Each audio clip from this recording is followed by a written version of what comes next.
Find yourself in the Beachview area of Pittsburgh? Check out the official pizza of this show, Slice on Broadway, sharing an abnormal obsession with pizza we can relate to. Check them out at sliceonbroadway.com and tell them this show sent you.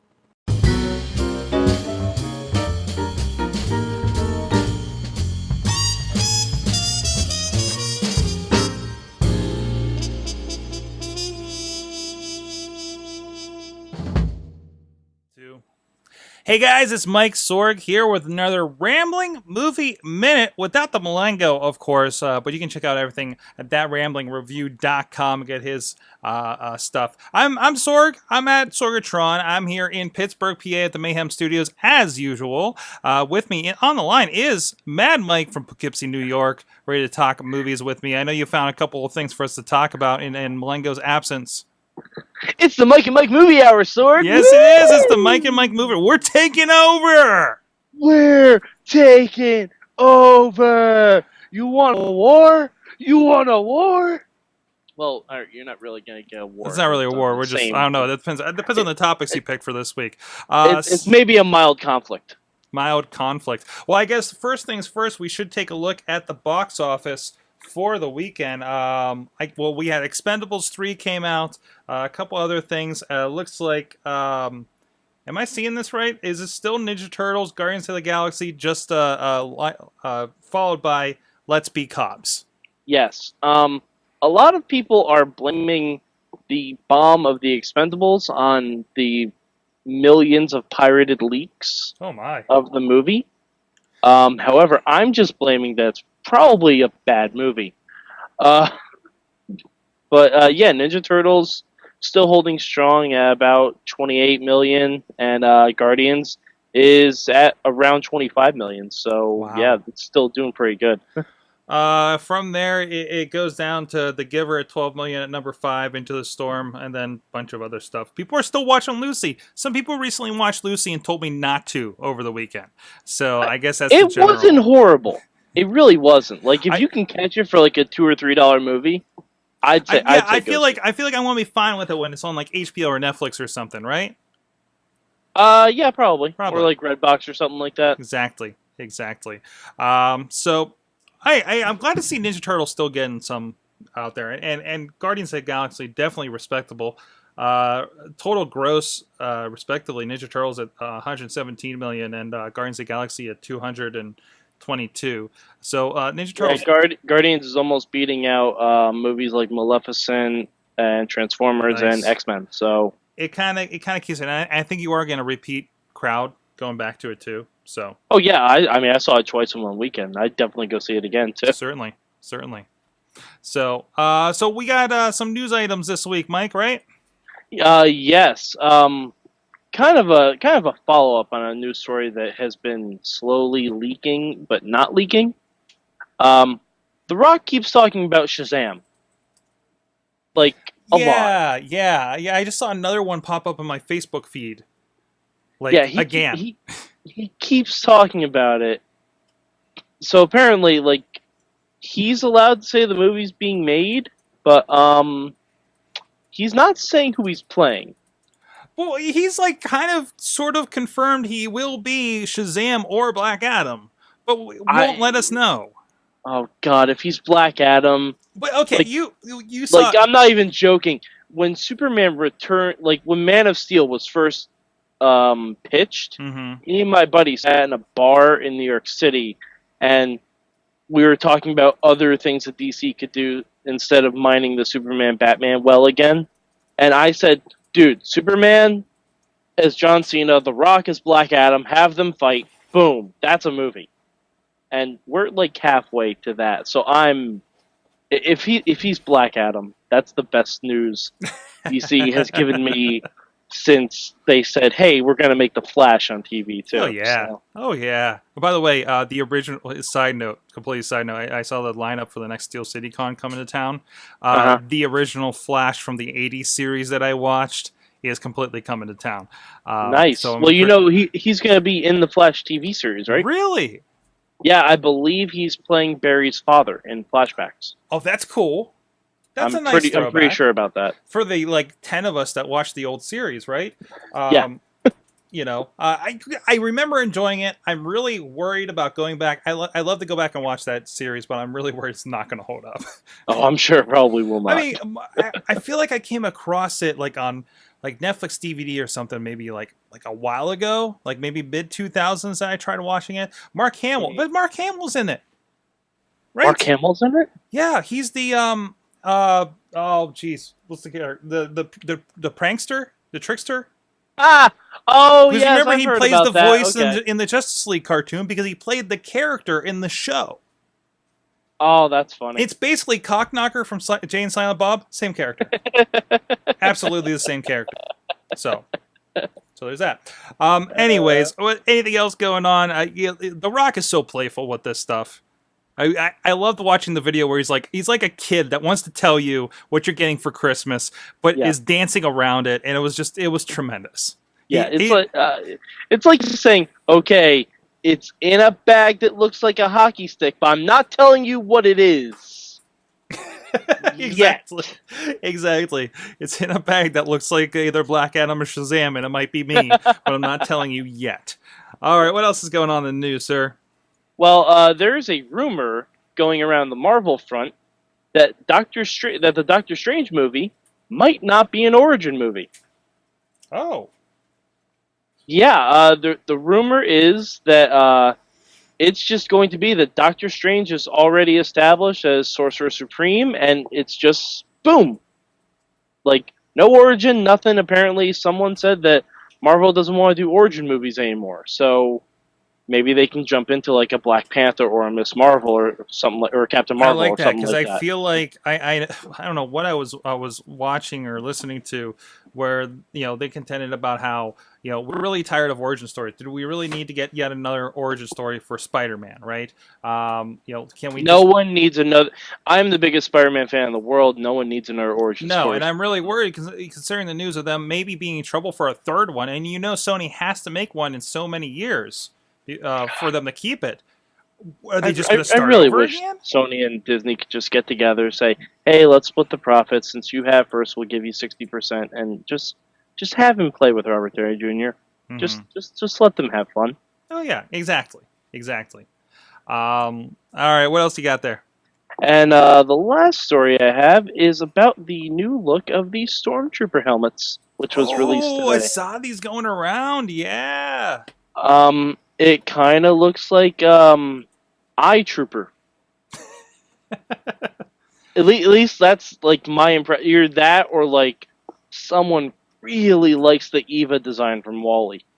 Yeah. I mean, it's supposed to be the future of Star Wars. It's supposed to be down the line, so things are more modernized. You can actually do a movie with today's sensibilities in style and design, and it's not weird. Yeah. Because nothing makes sense going from like how things looked in Star Wars with the 70s-ish designs, then back to episode 1, 2, 3 with the early 2000s style. We can go forward now. Mm-hmm. So. Yeah, but that was really all I saw like newsworthy this week. I mean, apart from Doctor Who coming back on Saturday, so that's always exciting. Yes, of course. I think I will be. Keeping in step with it with the series this time. Presuming I'm going to have the Amazon Prime this or an Amazon Video this thing. But I think it's going to happen. Missy's all caught up. Excellent. We snagged the last couple specials on Amazon because we had caught up to everything on Netflix, and it was those last 2 specials, maybe 3. And I'm like, you know what? I'm okay with owning these. Yeah, Day of the Doctor is definitely worth owning. Oh yeah, Time of the Doctor I didn't really enjoy as much as most did, I think, but Day of the Doctor is maybe one of my favorite Doctor Who episodes ever. Like, it was just so much fun. It's good stuff. So we'll see what this new Doctor has in store. So I always hate the Doctor for the first season. And yeah, it usually takes me it depends on 2 or 3 episodes sometimes. And this is the first time that I've been caught up and I'm introducing to the new Doctor as everybody else is introducing to the new Doctor. I didn't get into Matt Smith until the episodes popped up on Netflix. and I was just finishing blowing through the first few seasons. So this will be very interesting. Be prepared to have your mind blown when you actually have to wait for commercials. Oh, no, because I'll be buying it online. I'm not going to watch it on TV. Oh, yeah, that's true. I'm a cord cutter, remember? I have to... I'm either purchasing it online, or I'm going to find a way to use BBC iPlayer. That's it. You know? It's not like true. I haven't done that before. Yeah, because I keep BBC America on now because they're doing a marathon. Mm-hmm. And I watched all of Eccleston and Tennant on Netflix. So it's very weird to watch those episodes back with commercials. I'm having that too. Well, I have a similar issue. This is kind of a whole other thing outside of movies, but on the cord cutty side of things, like catching up with like Walking Dead or Doctor Who, then you've caught up, and now I have to wait week to week. What? You just want you, or maybe I'll just let a couple of them stack up before we go through. I know I did that with Walking Dead here and there too, where I was like, yeah, I'll wait till I have like 3 of them to watch. But this is the first year with like shows like that where I'm going to be like right off the bat, right into it. I'm going to get the subscription on Amazon probably, and we'll be on top of it. So, and one other thing, quickly, it's kind of a rumor, so I didn't put it in, but apparently there's a rumor that part of the Ant-Man movie is going to be kind of a lead-in to Peggy Carter. Oh, that's cool. Like, supposedly the theory is that Hank Pym worked for S.H.I.E.L.D. in the beginning days of S.H.I.E.L.D., and that's why he's not with them now. Okay, now we saw pictures of Paul Rudd as Ant-Man. They're saying that he's going to be Steve Lang. Yes. So yeah. Well, Michael Douglas is Hank Pym. Oh, I see. So they're like right off the back to have it. So that'd be interesting because I'm mildly familiar with the Ant-Man character from the Ultimate books more than anything, and I've read kind of the history of the Yellow Jacket stuff and all that kind of nonsense. So I'm curious to see what they do, and again, kind of a no expectation sort of situation, much like I probably more expectation than going in the Guardians for sure. So yeah. But, with the people attached to it, I'm sure it'll be fun. And that's coming up, I think, July 2015. They just started filming. Yeah, I believe so. I can't believe that time frame. So, well, I don't think Ant-Man is really going to have as much of the huge, big-budget CGI stuff. That's true. Like, first of all, they don't actually have to film on a green screen, which is nice. Yeah. Like, I'm sure there's some of it that's done there, but a lot of it can be done just in San Francisco where they're filming it, apparently. Nice. So, Mike, what did you watch this week?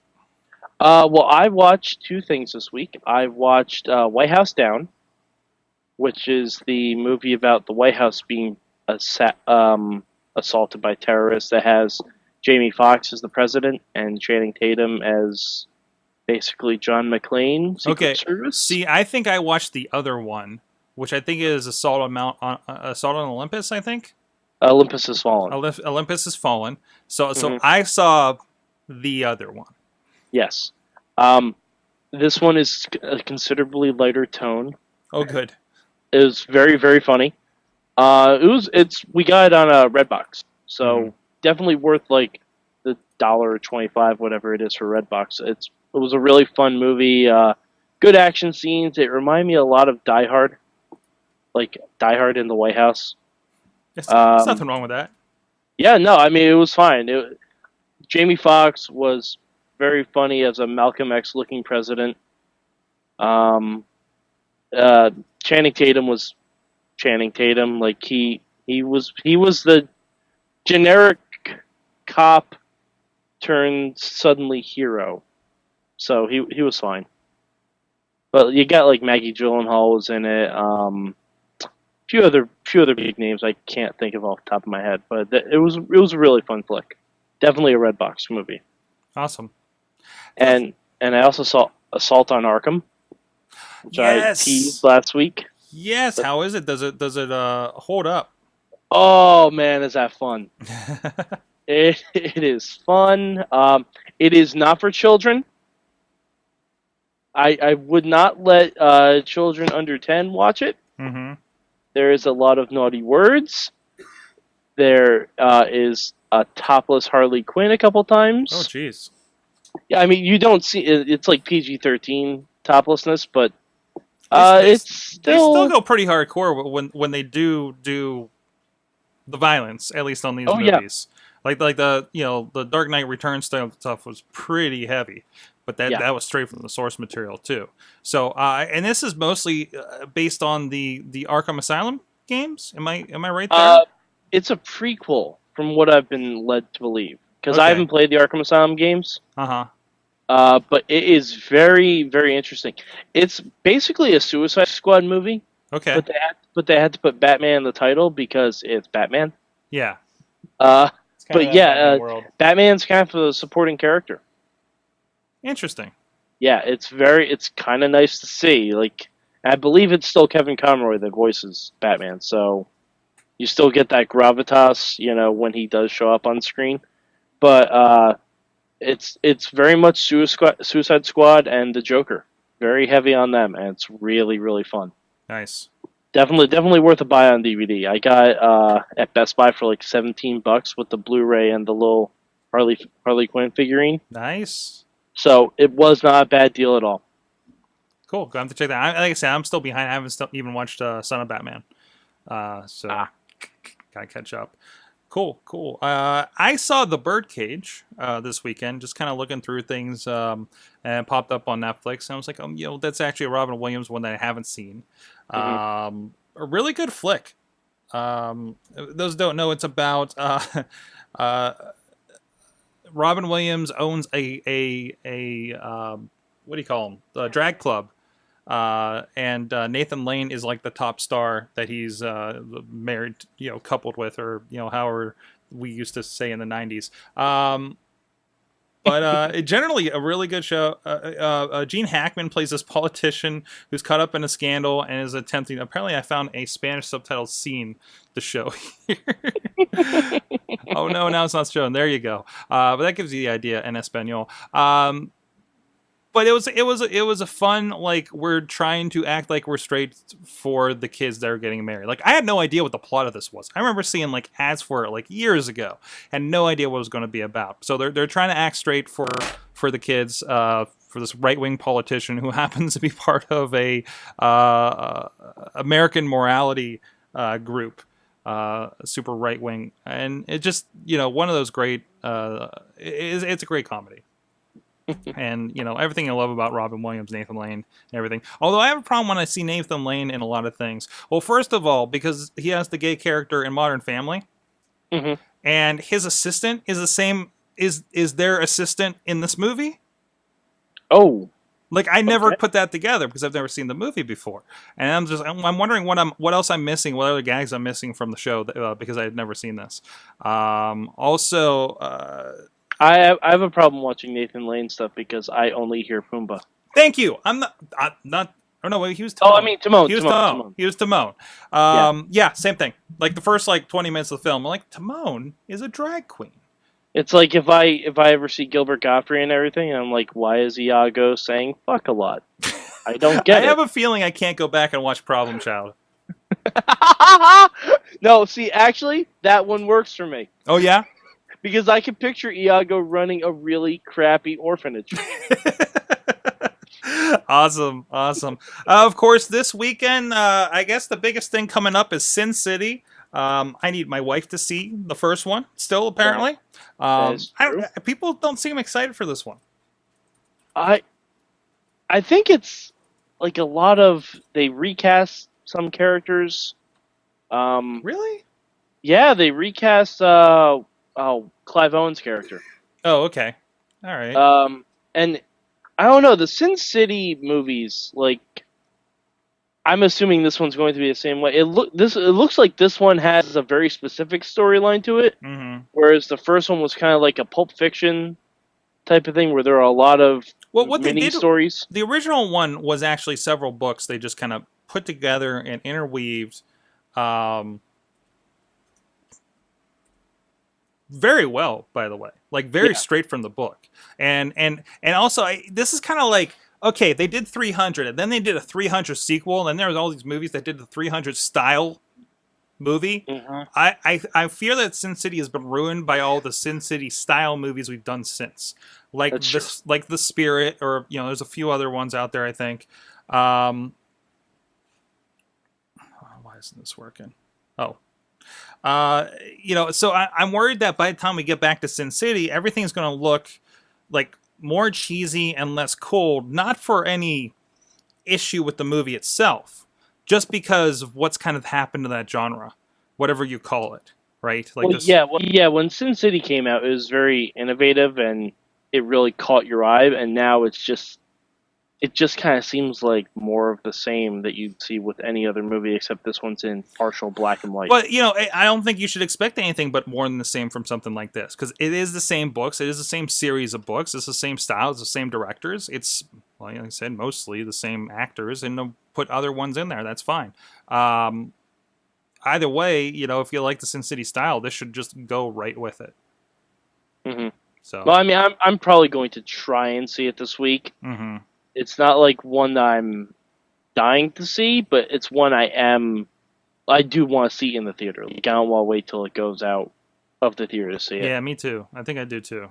Certainly. But we also have When the Game Stands Tall coming out this week, which is a high school football movie. Oh boy. Yeah, so clear eyes, full hearts, make money, I guess. And If I Stay with Hit Girl in it. Nice. It's a movie about a girl who gets into a car accident and it's kind of like ghost walking through her life, like if she can come back out of a coma or if she can't. I don't know. It's very teen heavy, so if you want to bring your lady to a movie and she doesn't like Sin City, that's probably the way to go. Okay. And yeah, I think that's all that's really coming out this week. Kind of a slow week, but I love that this show's like kind of more turning into a comic book show as much as we talk about the series and stuff. But that's the biggest thing that's happening right now, especially in movies. So, and we do have the background to talk about comic books. So Indeed. All right, with that, of course, you can go to thatramblingreview.com, and we also have a great Facebook group, the Rambling Movie Minute on Facebook.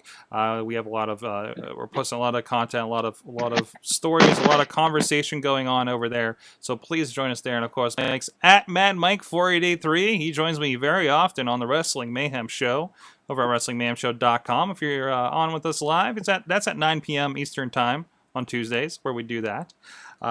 This show is done about 5:30 p.m. Eastern Time at live.sorgatronmedia.com. And you can let us know what you think about the movies of the week.